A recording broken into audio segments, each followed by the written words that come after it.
Federal board biology class first year के 2019 का past paper हम सॉल्व करेंगे और आज की वीडियो में हम इस पास्ट पेपर का सेक्शन ए सॉल्व करेंगे।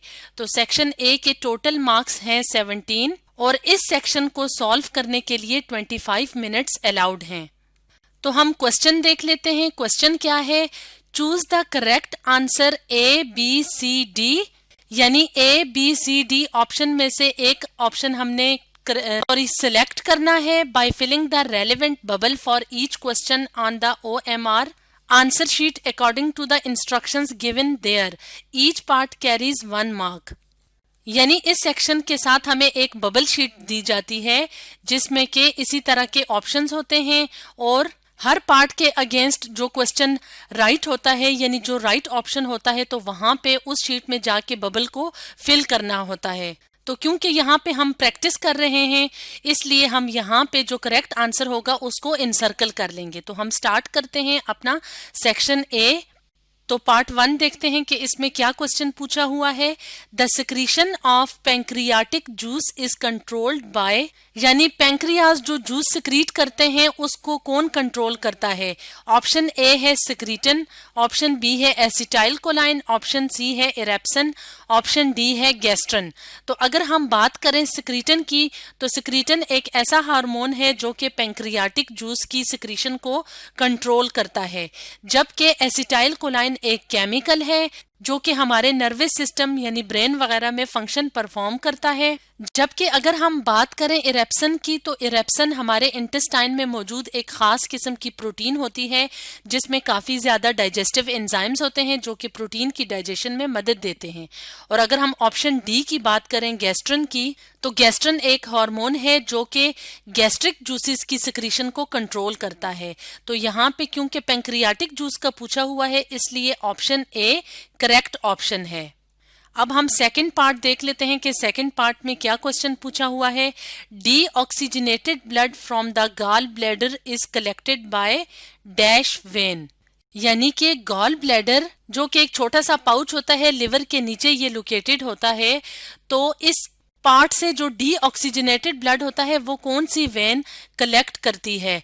तो ऑप्शन ए है हिपैटिक पोर्टल, ऑप्शन बी है स्प्लेनिक, ऑप्शन सी है मिजेंट्रिक, ऑप्शन डी है सिस्टिक। तो जो हिपैटिक पोर्टल वेन होती है उसका फंक्शन क्या होता है कि वो डीऑक्सीजनेटेड ब्लड को कलेक्ट करती है हमारे गैस्ट्रो इंटेस्टाइनल ट्रैक्ट से, यानी इंटेस्टाइन और स्टमक वाले पार्ट से और लिवर वगैरह से। स्प्लीनिक वेन जो होती है वो डीऑक्सीजनेटेड ब्लड कलेक्ट करती है स्प्लीन से, और मिजेंट्रिक वेन जो होती है वो ब्लड कलेक्ट करती है हमारे स्मॉल इंटेस्टाइन से। और अगर सिस्टिक वेन की बात करें तो सिस्टिक वेन यूजुअली प्रेजेंट नहीं होती, लेकिन जब प्रेजेंट हो तो वो ब्लड को कलेक्ट करती है गॉल ब्लैडर से।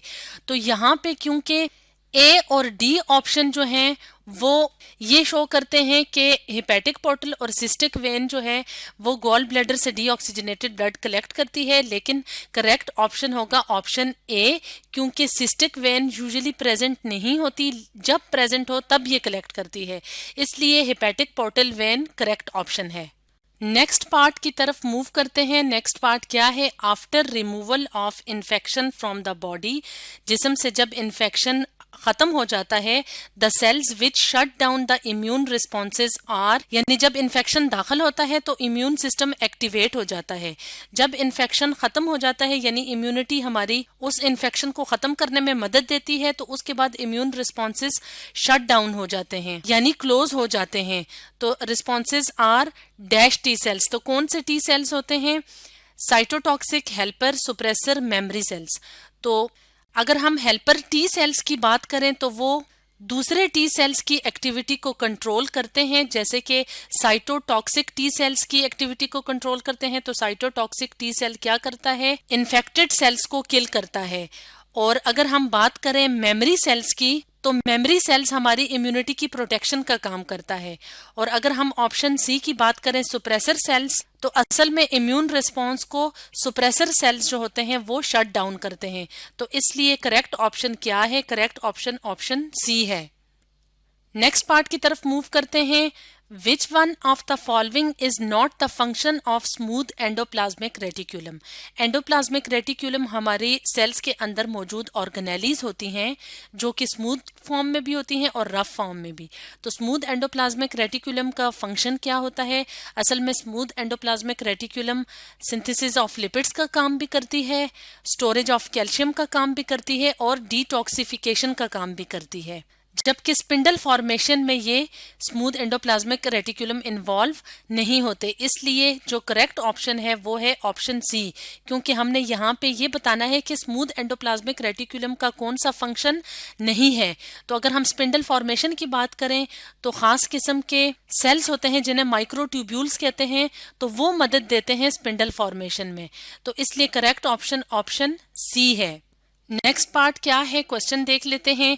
The percentage of water in jellyfish is about. Jellyfish क्या है? जेलीफिश छोटे छोटे एनिमल्स होते हैं जो कि मेरीन एनिमल्स होते हैं, यानी समुद्र में पाए जाते हैं। तो हमने जेलीफिश की बॉडी के अंदर परसेंटेज, वाटर की परसेंटेज का बताना है। तो ऑप्शन ए है 90, ऑप्शन बी है 85, ऑप्शन सी है 99, ऑप्शन डी है 20। तो जेलीफिश के अंदर पानी मोर देन 90% पाया जाता है। तो इसका मतलब है यहाँ पे मोर देन 90% यानी जो करीब तरीन आंसर है वो क्या है? वो है ऑप्शन सी, यानी अबाउट 99%। नेक्स्ट पार्ट की तरफ मूव करते हैं। तो क्वेश्चन क्या है? Vitamin A is an example of, यानी विटामिन ए एग्जाम्पल है किसकी? डायटरपीन की, ट्राइटरपीन की, पॉलीटरपीन की या मोनोटरपीन की। तो अगर हम बात करें टरपीन की, तो टरपीन खास किस्म के ऑर्गेनिक कंपाउंड्स होते हैं जो कि कहाँ पे बनते हैं? प्लांट्स के अंदर। कुछ खास किस्म के प्लांट्स होते हैं जो कि टरपीन प्रोड्यूस करते हैं। तो ये सारी इसकी टरपीन्स की टाइप्स हैं। तो विटामिन ए की अगर हम बात करें तो विटामिन ए बेसिकली डायटरपीन्स होते हैं। तो इसलिए ऑप्शन ए करेक्ट ऑप्शन है। नेक्स्ट पार्ट की तरफ मूव करते हैं। Histidine decarboxylase is an example of, यानी ये जो एंजाइम है ये एंजाइम्स की किस कैटेगरी में आता है? यानी एंजाइम्स को मुख्तलिफ कैटेगरीज में डिवाइड किया जाता है, जैसे कि लाइएजेस, प्रोटीएजेस, आइसोमेरेजेस, ट्रांसफेरेजेस। तो हिस्टिडीन डी कार्बो ऑक्सीलेज के बारे में बताना है। तो इसका करेक्ट ऑप्शन है ऑप्शन ए, यानी लाइएजेस। तो लाइएजेस जो एंजाइम्स होते हैं वो बेसिकली क्या फंक्शन करते हैं? वो ऐड करते हैं या रिमूव करते हैं कार्बोक्सिल ग्रुप को फ्रॉम ऑर्गेनिक कंपाउंड्स। तो इस तरह से जो क्वेश्चन, ये पार्ट नंबर 7 है, इसका करेक्ट ऑप्शन है ऑप्शन ए। नेक्स्ट पार्ट की तरफ मूव करते हैं। Flow of electrons from photo system two PS कहते हैं फोटो सिस्टम को, photo system to PS1 two, यानी PS1 की तरफ जब इलेक्ट्रॉन्स मूव करते हैं तो किस प्रोसेस में? इलेक्ट्रॉन ट्रांसपोर्ट चेन में। तो वो पाथ हमने बताना है कि किस पाथ से इलेक्ट्रॉन्स मूव करते हैं फ्रॉम PS2 टू PS1। तो यहाँ पे option A, B, C, D में हमें मुख्तलिफ जो पाथ्स हैं वो नजर आ रहे हैं। तो जो करेक्ट ऑप्शन है वो है ऑप्शन डी। और ऑप्शन डी का पाथ हम देख लेते हैं क्या है कि इलेक्ट्रॉन्स जो हैं वो फोटो सिस्टम 2 से फोटो सिस्टम 1 की तरफ मूव करते हैं। किस पाथ के थ्रू? ये है plastoquinone, PQ plastoquinone, cytochrome B6, cytochrome F और प्लास्टोसायनिन। तो बेसिकली साइटोक्रोम B6 और साइटोक्रोम F मिला के क्या बनाते हैं? Cytochrome B6F complex.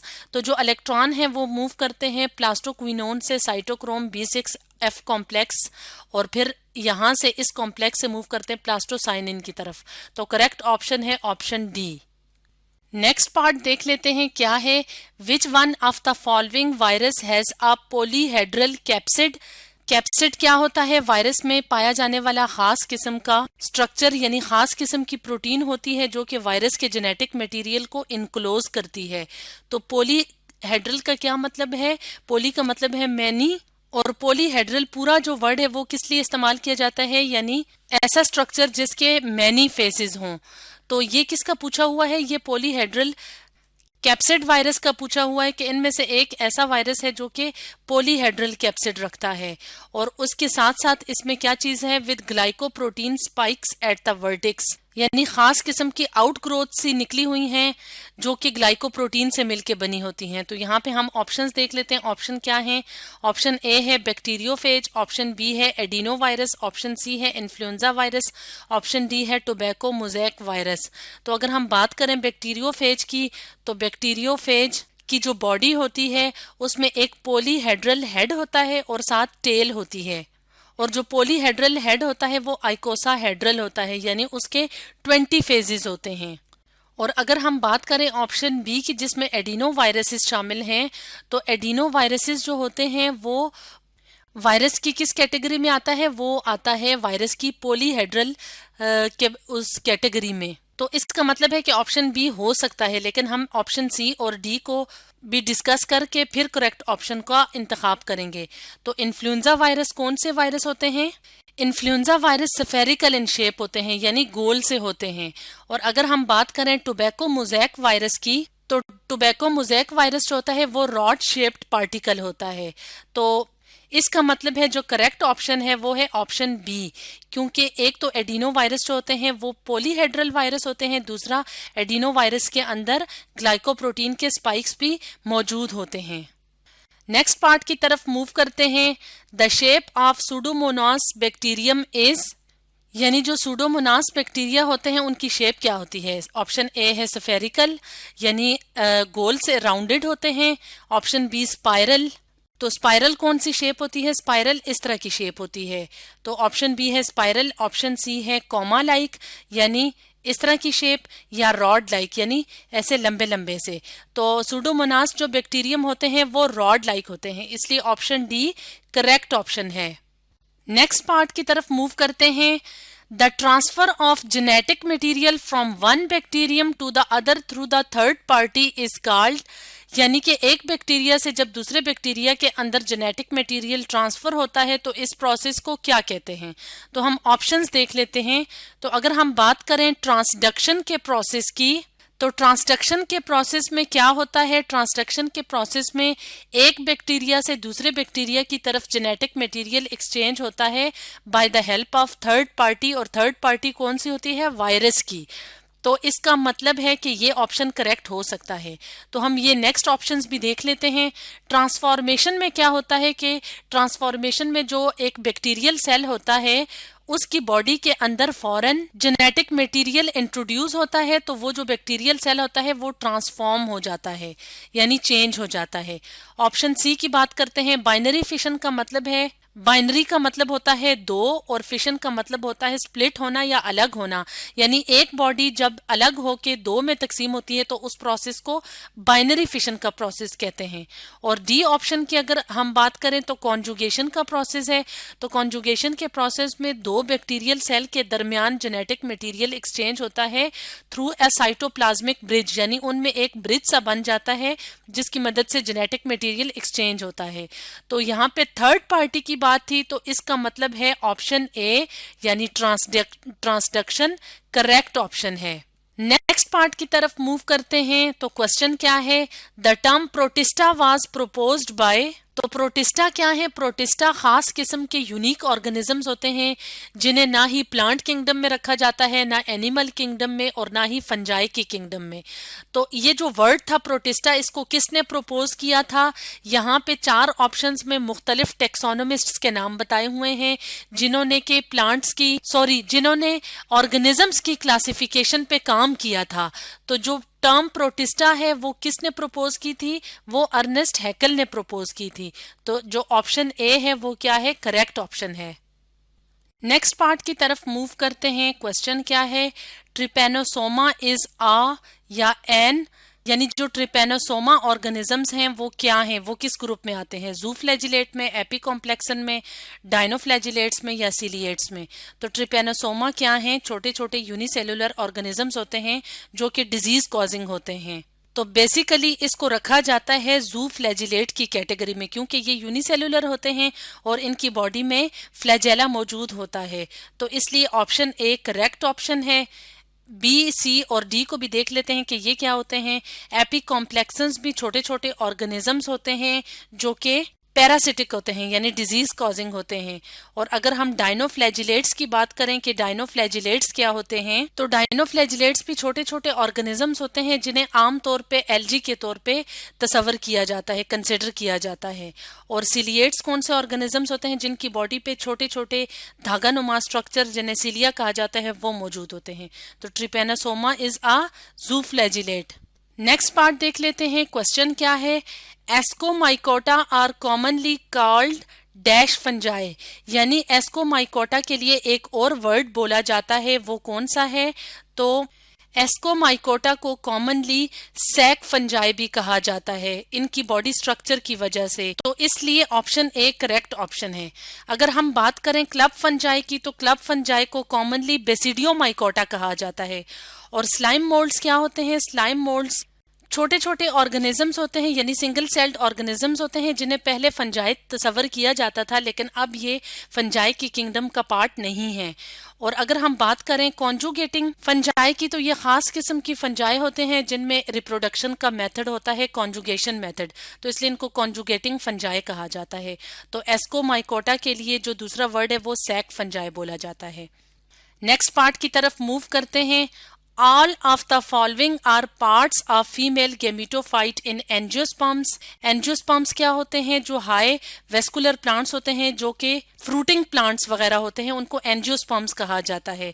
तो उनका जो फीमेल गेमेटोफाइट होता है तो उसमें इन ऑप्शंस में से बाकी सारे पार्ट्स मौजूद हैं सिवाय एक ऑप्शन के, यानी एक ऑप्शन जो है वो इनकरेक्ट ऑप्शन है जो कि हमने पिक करना है। तो ऑप्शन ए है साइनर्जिड्स। तो साइनर्जिड्स जो हैं वो फीमेल गेमेटोफाइट में मौजूद होते हैं, इसलिए ये ऑप्शन करेक्ट ऑप्शन नहीं है। ऑप्शन बी क्या है? Egg cell. तो एग सेल भी फीमेल गेमेटोफाइट का पार्ट है, इसलिए ये ऑप्शन भी करेक्ट नहीं है। ऑप्शन सी क्या है? Generative nucleus. तो जेनरेटिव न्यूक्लियस खास किस्म का स्ट्रक्चर होता है जो कि मेल स्पर्म्स प्रोड्यूस करता है। इसका मतलब है कि इसका लिंक जो है वो इस फीमेल गेमेटोफाइट के पार्ट से नहीं है। और ऑप्शन डी क्या है? Antipodal cells. तो ये भी फीमेल गेमेटोफाइट का पार्ट है। तो इसका मतलब है कि जो ऑप्शन सी है वो करेक्ट ऑप्शन है। नेक्स्ट पार्ट की तरफ मूव करते हैं जो कि सेकंड लास्ट पार्ट है। तो क्या है? Sac like digestive system is a characteristic of phylum, यानी किस फाइलम के अंदर डाइजेस्टिव सिस्टम जो होता है वो सिंपल सैक लाइक होता है। सैक यानी बैग की तरह का होता है, सिंपल सा स्ट्रक्चर होता है जिसमें कि सिर्फ एक ही ओपनिंग होगी। तो यहाँ पे हम ऑप्शंस देख लेते हैं। ऑप्शन ए है मोलस्का। तो मोलस्का क्या है? इनकरेक्ट ऑप्शन है, क्योंकि मोलस्का के अंदर कंप्लीट डाइजेस्टिव सिस्टम होता है, यानी माउथ भी मौजूद है, एनएस भी मौजूद है और उसके दरमियान जो डाइजेस्टिव सिस्टम के मुख्तलिफ पार्ट्स हैं वो मौजूद होते हैं। इसके अलावा अगर हम आर्थ्रोपोडा की बात करें तो इसमें भी कंप्लीट डाइजेस्टिव सिस्टम मौजूद होता है और एनेलिडा में भी कंप्लीट डाइजेस्टिव सिस्टम है। जबकि अगर हम नाइडेरिया की बात करें तो नाइडेरिया के अंदर जैसे कि जेलीफिश वगैरह जो होती हैं तो उनका डाइजेस्टिव सिस्टम बहुत सिंपल होता है, उसमें जस्ट एक ओपनिंग होती है। तो इसलिए जो करेक्ट ऑप्शन है वो क्या है? ऑप्शन बी यानी नाइडेरिया।